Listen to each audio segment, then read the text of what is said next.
Assalamualaikum warahmatullahi wabarakatuh. Kami dari kelompok 6 ingin mempresentasikan hasil dari observasi yang telah kami lakukan, yaitu sistem informasi penjualan STMG. Perkenalkan dari kiri, Saya Rehan Pratama. Saya Wakil Ramli. saya Muhammad Zaki Zikra Saputra. Saya Gira Mulya. Saya Rizka Azhara. Baik, materi pertama akan disampaikan oleh Rizka Azhara. Oke, kita masuk yang pertama itu latar belakang, yang dimana ada operasional mesin normal, yang kedua itu pencatatan transaksi dan stok rentan kesalahan, yang ketiga itu ada laporan penjualan otomatis, yang keempat panel sistem digital untuk efisiensi dan akurasi. Adapun tujuan dari sistem ini yang pertama itu pencatatan stok manual, dan yang kedua transaksi tidak terintegrasi, yang ketiga itu laporan tidak detail, yang keempat tidak ada monitoring real time, dan yang kelima kesulitan untuk menghitung keuntungan. Dan di sini ada fitur utama, yang dimana fitur itu ada pemantauan stok, transaksi harian, laporan penjualan, manajemen produk, dan ekspor laporan. Nah, di mana dari setiap fitur itu memiliki manfaat. Yang pertama itu ada pemantauan stok, di mana manfaatnya mencegah kehabisan bahan. Yang kedua itu transaksi harian, yang dimana manfaatnya melacak pemasukan harian. Yang ketiga itu laporan penjualan, yang dimana manfaatnya evaluasi performa. Yang keempat manajemen produk, yang dimana tambah atau ubah produk. Yang kelima ekspor laporan, yang dimana simpan data dalam PDF atau Excel. Adapun kebutuhan non fungsional, yang pertama itu usability, yang memiliki tujuan untuk pengguna baru agar bisa cepat beradaptasi dan tidak kesulitan menggunakan aplikasi. Yang kedua yaitu ada login atau password, bisa dibilang dengan keamanan data yang bertujuan untuk melindungi informasi penting dari kebocoran dan penyalahgunaan. Yang ketiga itu ada performance, yang dimana bisa digunakan untuk smartphone agar terbiasa tanpa lag. Yang kelima yang keempat yaitu bisa offline sebagian, yang bertujuan untuk tidak perlu perangkat mahal untuk menjalankan aplikasi. Yang kelima yaitu kompatibel Android, yang dimana tidak tetap bisa digunakan saat koneksi internet tidak stabil. Oke, next.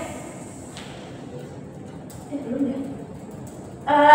Lanjut ke kebutuhan fungsional, yang dimana itu yang pertama pemantauan stok bahan baku, yang bertujuan untuk menjaga ketersediaan bahan agar tidak kehabisan dan memudahkan perencanaan pembelian. Yang kedua itu ada pencatatan transaksi, yang dimana memudahkan pemilik usaha untuk melihat pemasukan harian dan mengelola penjualan. Yang ketiga itu laporan penjualan mingguan atau bulanan, yang dimana bertujuan untuk membantu evaluasi performa penjualan dan mengatur strategi bisnis. Yang kelima yaitu ekspor laporan, yang dimana memudahkan dokumentasi dan pelaporan keuangan. Oke, materi selanjutnya akan dibacakan oleh Muhammad Zaki Zikra. Kepada Zikra dipersilakan. Di sini ditampilkan kelas diagram. Kelas diagram itu digunakan untuk menggambarkan sistem berbasis struktur sistem berbasis objek. Ada 5 kelas di sini, yaitu user dengan atribut user ID, username, password, dan role untuk mengelola akses pengguna. Yang kedua itu transaksi, mencatat aktivitas pembelian berrelasi dengan data user. Yang ketiga yaitu data transaksi, mencatat detail produk dan harga dalam transaksi. Yang keempat produk, berisi informasi produk yang dijual. Yang kelima itu stok bahan, mencatat bahan baku seperti jumlah, harga, dan satuan. Next. Ini merupakan sequence diagram yang menggambarkan alur aktivitas yang dilakukan oleh karyawan. Karyawan melakukan login ke sistem mencatat, menerima informasi login dan memverifikasi ke database. Sistem merespon ketika login berhasil, yaitu menampilkan tampilan form transaksi. Karyawan menginput transaksi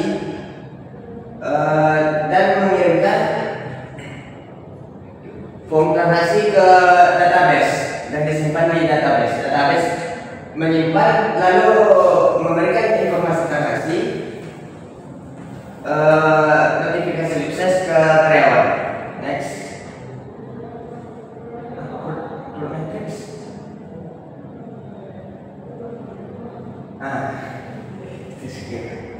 Growth matrix ini menunjukkan hubungan antara data dan proses bisnis di dalam sistem.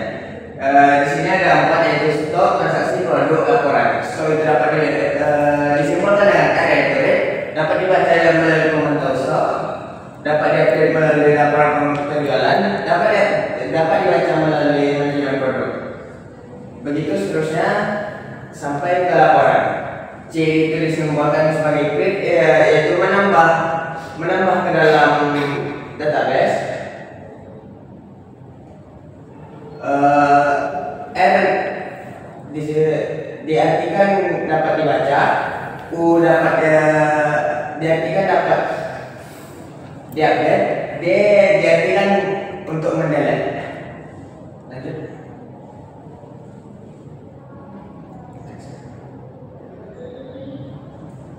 Konteks diagram ini menggambarkan sistem secara menyeluruh dan interaksi dengan aktor eksternal.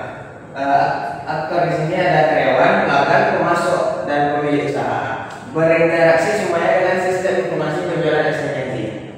Sekian dari saya, dilanjutkan oleh Dira Mulyani. Baik, untuk penjelasan selanjutnya yaitu ada DUI penjelasan DFD. Yang di sini ada 2 DFD, yaitu level 0 sama level 1. Ini penjelasan dari level 0, yang dimana level 0 ini adalah diagram yang menunjukkan sistem aliran data tingkat tertinggi dalam sistem. Di sini ada sistem informasi penjualan, ada 3 bagian, yaitu ada admin, kasir, dan online. Yang pertama, kasir dapat input transaksi, yang admin juga dapat input transaksi dengan login, dan owner dan itu di bagian eksternal ada admin, kasir, sama owner. Jadi di owner ini dapat permintaan laporan dan sistem menampilkan tampilan laporannya. Di sini ada database, yaitu simpan dan ambil data. Penjelasan dari level 1 yaitu di sini internalnya yaitu ada admin, kasir, dan owner. Admin dapat login input produk ke login atau autentikasi, dan dapat juga kelola produk ke manajemen produk. Dan kasir bisa login input transaksi ke login autentikasi, dan juga dapat terhubung ke pencatatan transaksi. Kalau owner bisa terhubung ke generate laporan, yaitu meminta laporan, dan generate laporan memberikan reaksi laporan penjualan. Di sini ada database juga. Oke, penjelasan selanjutnya akan dijelaskan oleh Wahyu Ramadhan. Selanjutnya saya akan menjelaskan desain terminal atau user interface dari aplikasi eksistensi ini, yang mana pada dalam ini terdapat mockup dari halaman S-nya. Yang pertama ada terminal dari eksistensi, ada halaman login, registrasi dan registrasi berhasil, dan halaman dari dashboard admin. Dan selanjutnya juga ada halaman utama dari S tersebut, halaman perancang, halaman dari transaksi, dan laporan dari transaksi tersebut. Selanjutnya prototipe dari eksistensi. Ya, ini adalah halaman prototipe dari aplikasi eksistensi. Bisa terus bisa.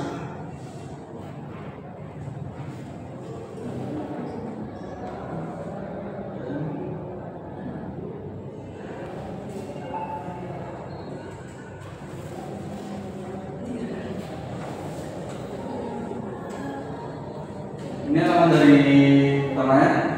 Yang pada halaman ini, jika diklik halaman di atas, menggunakan opsi dari login. Jika login bisa isi username,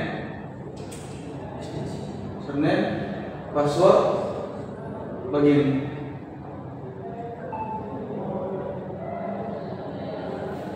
Nah, dan di sini merupakan halaman dari daftar pilihan dulu di STKNZ.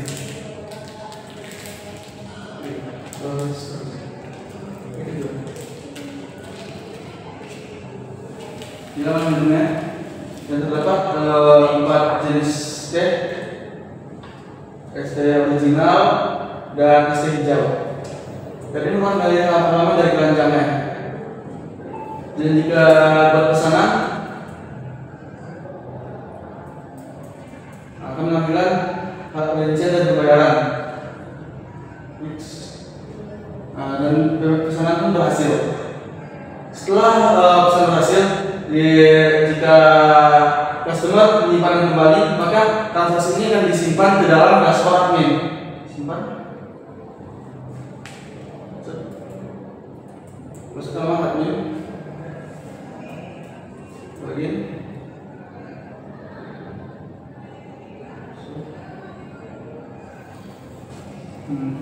Tadi merupakan detail dari transaksi sebelumnya dan bisa dicetak di dalam PDF. Bukan laporan akhir dari akses tersebut. Jika dikembalikan, juga ada halaman dari cek software.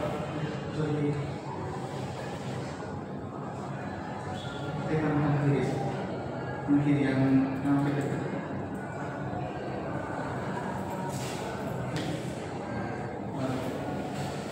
di sini juga ada halaman dari cek stok barang. Ini merupakan stok yang tersedia dari toko atau TSPNZ.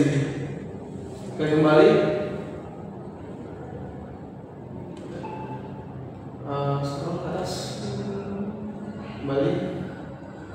Dan di sini juga ada halaman dari registrasi.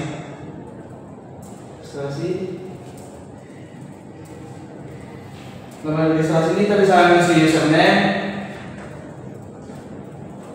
email, nomor HP, password. Dari registrasi maka akan keluar registrasi berhasil dan menuju halaman login. Sekian protek dari STKNZ.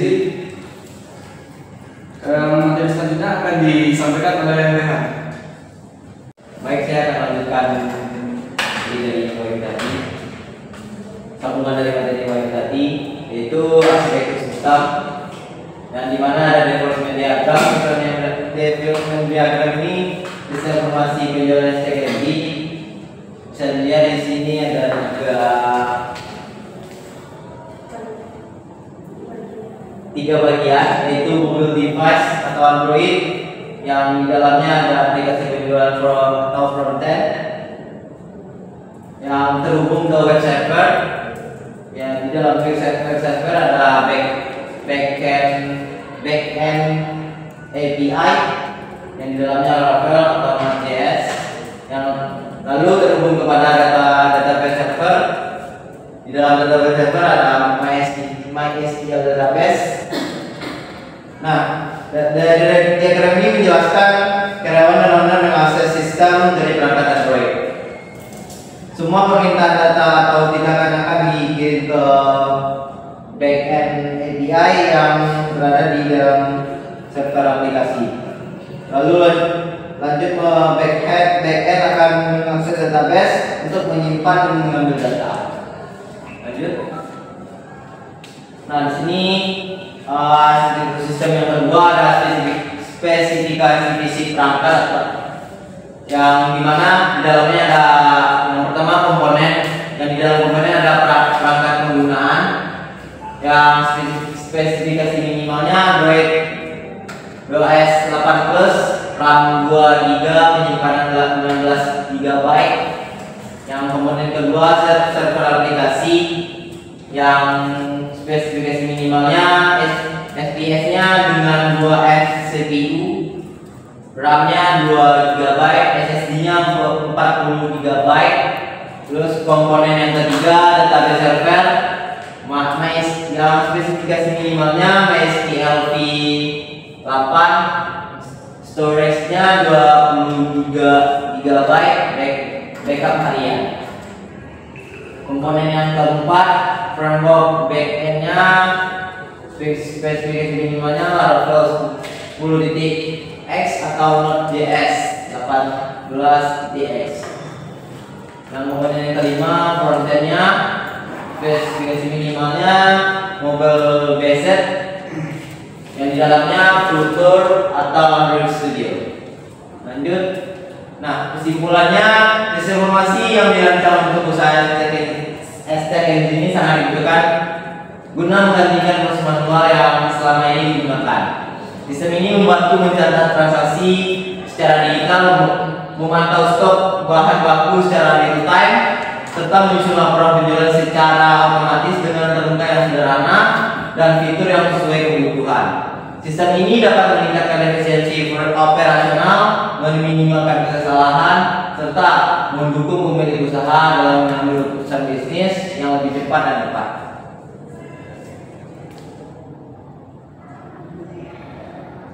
Dan juga ada rekomendasinya. Jadi di sini yang pertama, lakukan implementasi sistem secara bertahap setelah ujian, berikan pelatihan kepada karyawan dan pemilik agar adaptasi lebih lancar. Yang ketiga, pastikan koneksi internet stabil dan lakukan backup data secara berkala. Yang keempat, evaluasi dan tingkatkan sistem secara berkala sesuai kebutuhan usaha. Dan yang terakhir, yang kelima, pertimbangkan integrasi dengan platform lain seperti WhatsApp dan pembayaran digital. Sekian Sekian presentasi dari kami, lebih dan kurangnya kami mohon maaf. Wassalamualaikum warahmatullahi wabarakatuh.